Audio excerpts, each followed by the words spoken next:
my name is Malachi Gonzalez. I'm a student here at Brigham Young University studying physical education, teaching, and coaching, and today I'm going to talk about the principles of overload, progression, and specificity.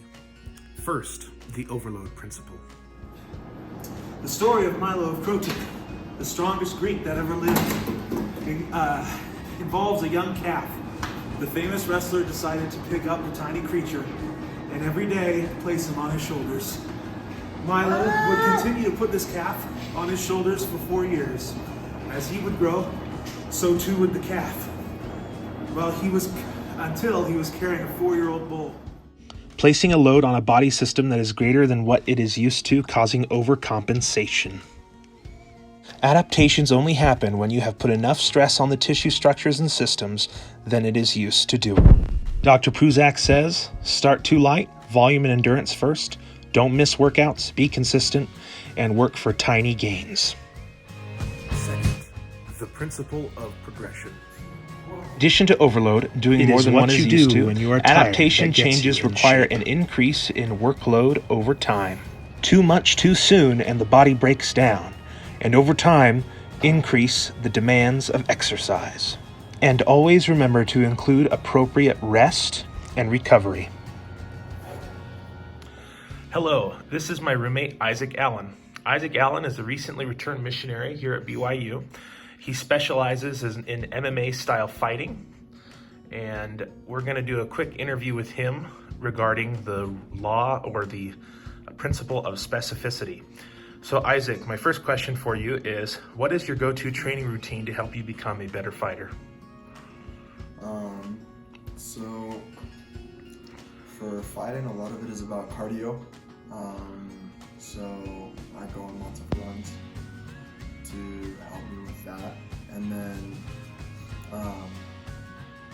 again, a lot of it is about being able to stay up for as long as possible. So the workouts are generally high rep, low weight, in order to tone muscles instead of necessarily getting big. It's a lot of core and upper body, specifically. Okay, thank you. And so, more specifically, what muscles will you, what area of focus will you exercise to help you when, you're in a standing position in your fighting routine? For a standing position, again, core, but especially it's important to have strong triceps and chest, and also lats. All right, thank you. And then what muscles specifically will you exercise to help you while you're on the floor when you're grappling? For grappling, I'd say core is probably even more important than from a standing position. Mm-hmm. So whatever way you look at it, it's important to have a strong core.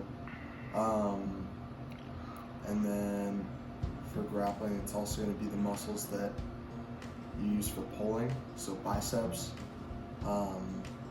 neck is very important, and also flexibility. Thank you, Isaac. Third, the principle of specificity. Being specific in the areas of training to perform desired results. Every sport has its own muscles, yes, but don't overlook core muscle strength, dynamic movement strength training, opposite muscle groups, and don't overlook psychological adaptations. Some key points here might be to create training programs that closely resemble the actual sport, use skill fitness drills, include cross-training, create an aerobic base, or use properly designed off-season, preseason, and in-season training programs.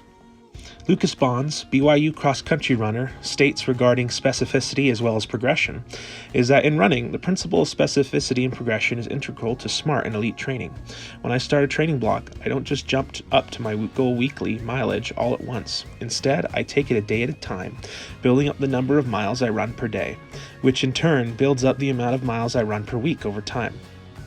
This progression allows me to gain fitness without getting a stress fracture or some other type of injury.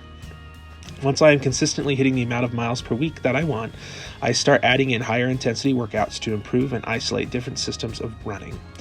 Being specific in the types of training he does, as well as slowly increasing these specific workouts. When using the overload, progression, and specificity rules, consider these 4 factors as well. Frequency. How often are you going to be doing this workout? Intensity. How difficult is your workout going to be? Time. The duration. How long are you going to be doing it? And type. What kind of exercise? So this is my project.